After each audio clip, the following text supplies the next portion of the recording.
Thaís, boa noite para você, querida. O que fica dessa decisão tão importante, para não dizer histórica, do Supremo Tribunal Federal da segunda turma, Thaís? Boa noite, Márcio. Boa noite a todos. Conversei agora há pouco com alguns aliados do ex-presidente Lula e já trago aqui essa primeira repercussão. O que ele disse para essas pessoas com as quais ele falou assim que terminou, assim que a ministra Carmen Lúcia deu o seu voto, reviu o seu voto, ele disse que neste momento a justiça venceu, que foi uma vitória, na verdade, do Poder Judiciário.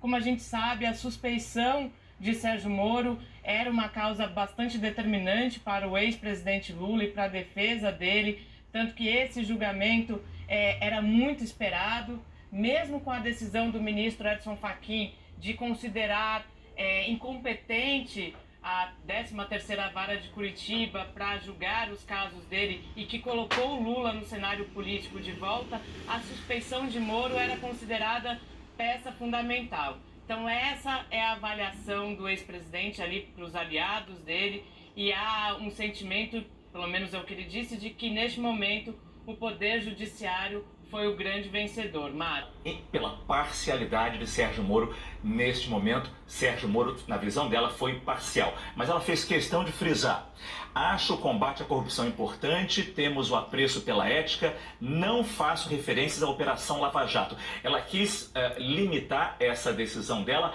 apenas ao julgamento. Sérgio Moro em cima de Luiz Inácio Lula da Silva. Você acha que isso vai ser possível? Ou essa decisão da parcialidade do ex-juiz vai se estender, vai se expandir para outros casos? Difícil não extrapolar para outros casos. Márcio, antes de tudo, boa noite para você, para a Roberta, para os meus colegas, para quem nos acompanha aqui no Prime Time. É difícil, embora todos eles, ministro Gilmar Mendes, ministra Carmen Lúcia, tenham feito questão de enfatizar que essa decisão se refere especificamente ao processo em que o ex-presidente Lula foi condenado, referente àquele apartamento no Guarujá. Mas é inevitável que isso acabe extrapolando, seja do ponto de vista jurídico, depende de outros procedimentos, de ações, de pedidos, de novos habeas corpus, mas é óbvio que do ponto de vista político se torna uma arma muito forte para contestar a parcialidade de Sérgio Moro em relação a outras decisões que ele tomou e em relação à própria forma como a Operação Lava Jato conduziu as suas investigações e os resultados que levaram a fustigar uma boa parte da classe política brasileira.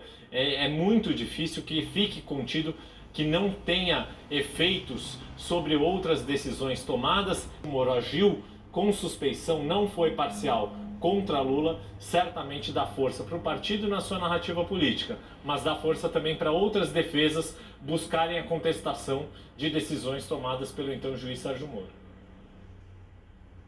Eu não sei você, Fernando Molica, falando do Rio de Janeiro, e boa noite para você, mas a fala do ministro Gilmar Mendes, logo depois da de Nunes Marques, foi bastante enfática. Os olhos estavam em cima da decisão de Nunes Marques, que era o último a votar, era a hora que faltava a votar nesse caso, mas depois a fala de Gilmar Mendes foi bastante forte.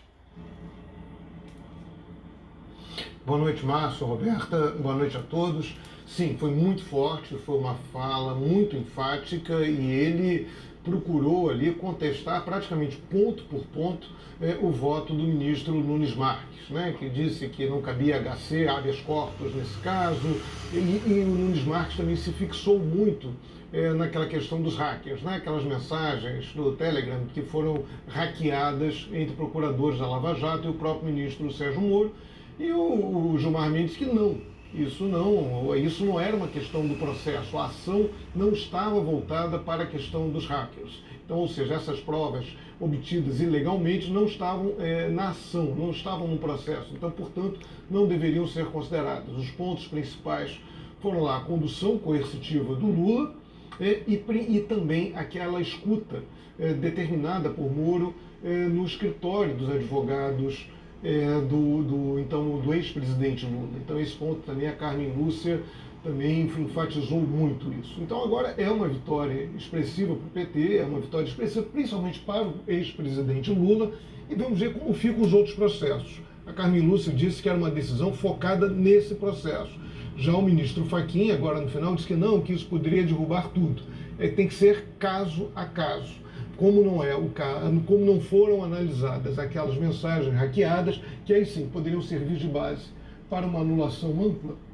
Isso, a defesa dos outros réus vai ter, dos outros condenados, vai ter que ir caso a caso para encontrar supostas demonstrações de parcialidade do então ministro Sérgio Moro. Márcio, Roberto. Daniela Lima, que bom que você está com a gente. Sobreviveu ao 360, que foi tão tenso, acompanhando toda essa sessão, todo esse julgamento, e continua aqui com a gente, que agradeço muito. Boa noite para você, querida. O que você destaca nesse julgamento? A gente sabe que essa decisão ainda precisa ir a plenário. Não necessariamente, Márcio. Muito boa noite para você, boa noite para Roberta Russo, a todo mundo que está assistindo o CNN Prime Time. Agora eu tô aqui, hein, Márcio? Chique, adoro. Eu falo com a boca cheia. E aos nossos analistas, claro. Olha, não necessariamente a decisão vai a plenário. Fincou-se jurisprudência de que uma decisão tomada por um colegiado, a segunda turma, de um caso iniciado na segunda turma, vai ser uma luta para levar isso ao plenário do Supremo Tribunal Federal. O mais provável é que se mantenha o resultado julgado até aqui.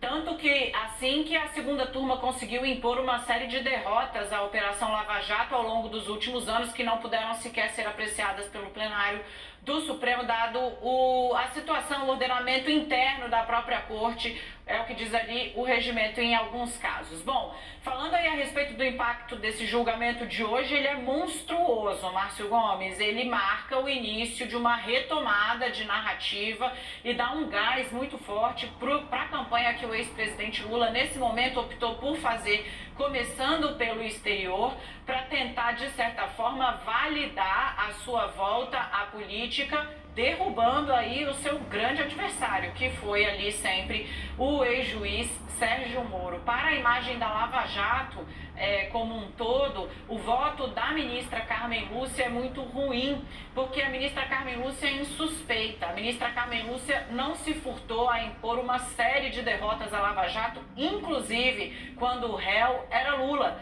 E hoje a ministra diz que o encadeamento dos fatos tornou impossível, foi a palavra que ela usou, impossível não declarar que Sérgio Moro, no caso de Lula, foi parcial. Se você me permitir, só para botar o dedo nessa discussão que você estava travando agora com o Yuri Mollica a respeito da extensão dessa decisão, Mollica está correto, vai ser uma coisa caso a caso. Obviamente, todos os políticos vão tentar, de alguma forma, se beneficiar do que o Supremo Tribunal Federal decidiu hoje para Lula, mas é importante a gente ter em mente que esse habeas corpus está lá no Supremo há muito tempo, há 3 anos, né? Ele já fez 3 aniversários, ele precede, ele vem antes da divulgação dessas conversas da chamada Vaza Jato, e esse é o grande feito do ministro Gilmar Mendes, que coordenou essa vitória, foi fazer com que o Supremo entendesse que Moro foi parcial, ou seja, que ele não tinha equilíbrio e equidistância para julgar, sem que o Supremo analisasse formalmente a validade das mensagens. Foi, de fato, um triplo twist carpado e que deu certo para a ala que integra ali o ministro Gilmar Mendes, o grande desafeto da Lava Jato no Supremo.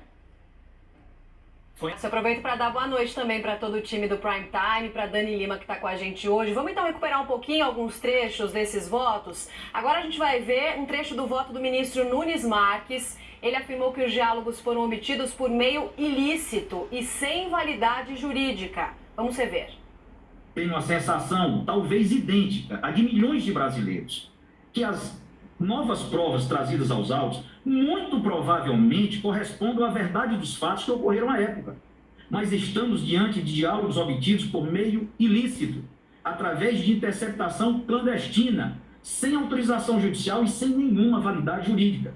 E como frisei, ainda que as provas fossem consideradas lícitas, não se pode assegurar que o seu conteúdo corresponda fidedignamente aos diálogos, pois podem ter sido alteradas, com adição ou supressão de palavras ou textos. Seria uma grande ironia e o prenúncio de um looping infinito de ilegalidades aceitarmos provas ilícitas, resultantes, portanto, de um crime, para comprovar um suposto crime praticado para apurar outro crime.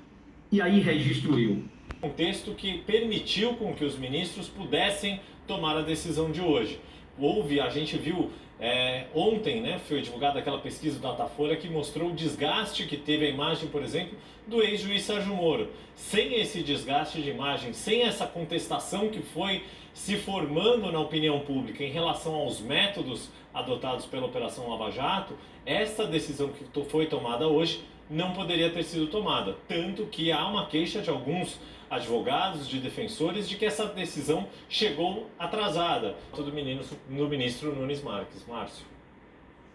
Só para deixar claro, né, Yuri, a brincadeira foi feita logo no começo, antes do voto de Nunes Marques. Exatamente. Depois, e a gente vai ver isso agora, o voto de Gilmar Mendes, como você bem disse, não deixou pedra sobre pedra. Vamos ver. Veja, portanto, que não vamos ficar com conversa fiada. Não estamos a falar aqui de prova ilícita.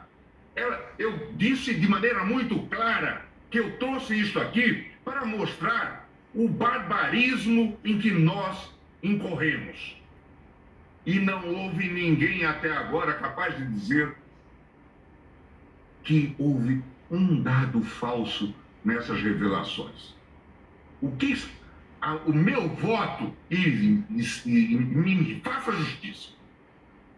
O meu voto está calcado nos elementos dos autos.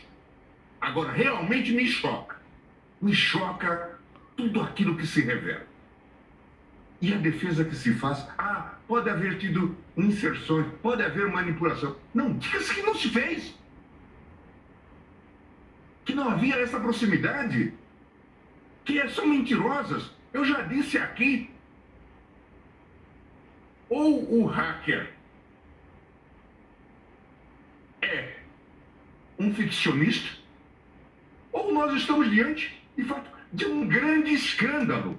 E não importa o resultado deste julgamento, a desmoralização da justiça já ocorreu. O Tribunal de Curitiba é conhecido mundialmente hoje como um tribunal de exceção. Enche-nos de vergonha. Ainda há pouco, antes de vir para cá, Bernie Sanders estava dizendo sobre isso. Não precisa de rescisória. A desmoralização já ocorreu. Porque ninguém é capaz de dizer. Alguns dos senhores aqui comprariam um carro do Moro. Alguns dos senhores hoje seriam capazes de comprar um carro do Dallagnol. São pessoas de confiança. São pessoas que nós temos como tombas. Alguém o contrataria como advogado nessas circunstâncias, tendo agido dessa forma? É o voto de Nunes Marques, mas deixando bem claro aqui, Nunes Marques depois pediu a palavra, mas não rebateu e disse que simplesmente não iria comentar as declarações ou o voto, ou as declarações, as falas de Gilmar Mendes. Deixar claro que não se baseava nas mensagens, porque há de fato uma preocupação de não se debruçar, como a própria Daniela Lima já disse, nessas mensagens. E isso era inclusive uma preocupação da própria defesa do ex-presidente Lula. Tanto que por diversas vezes eles pensaram, analisaram a possibilidade de colocar formalmente as mensagens no habeas corpus, mas recuaram, porque sabiam que a discussão sobre a validade dessas provas poderia se sobrepor à discussão sobre a suspeição de Sérgio Moro. Isso encontra guarida na Constituição não é garantismo, nem aqui, nem no Piauí. Como esse juiz é imparcial. Molica. Não, foi uma fala muito forte. Eu acho que o ministro Nunes Marques hoje estreou em estádio grande, né? Ele estava acostumado a jogar em estádio pequeno, já tinha feito algumas sessões no Supremo. Hoje ele encarou uma grande arena, estreou no Maracanã e não se saiu muito bem, né? Eu diria até mesmo a violência, a ênfase do ministro Gilmar Mendes, a maneira como ele procurou desconstruir o voto do colega ele foi de uma maneira muito enfática, ponto por ponto, tanto que no final o Nunes Marques falou, não, vou ficar em silêncio, não vou responder, mas ele estava ali abalado. Acho que ele não esperava que tomaria ali fosse contestado de uma maneira tão veemente, tão pontual. E como foi frisado há pouco, o fato da Carmen Lúcia ter votado também pela suspeição do Sérgio Moro foi um ponto importante, porque ela não é vista como uma ministra petista ou como uma ministra anti-lavajatista. Então isso foi um dado importante. Agora, de um julgamento histórico, e cada um passará para a história com o seu papel. Com o seu papel. A história registra. Com o seu papel. Esses temas não admitem covardia. Nós estamos vendo e nós estamos sendo julgados pela história. Acabam sendo pegos e desmoralizados. Agora, para Daniela Lima, eu quero os nomes a quem que ele está se referindo. Daniela, por favor.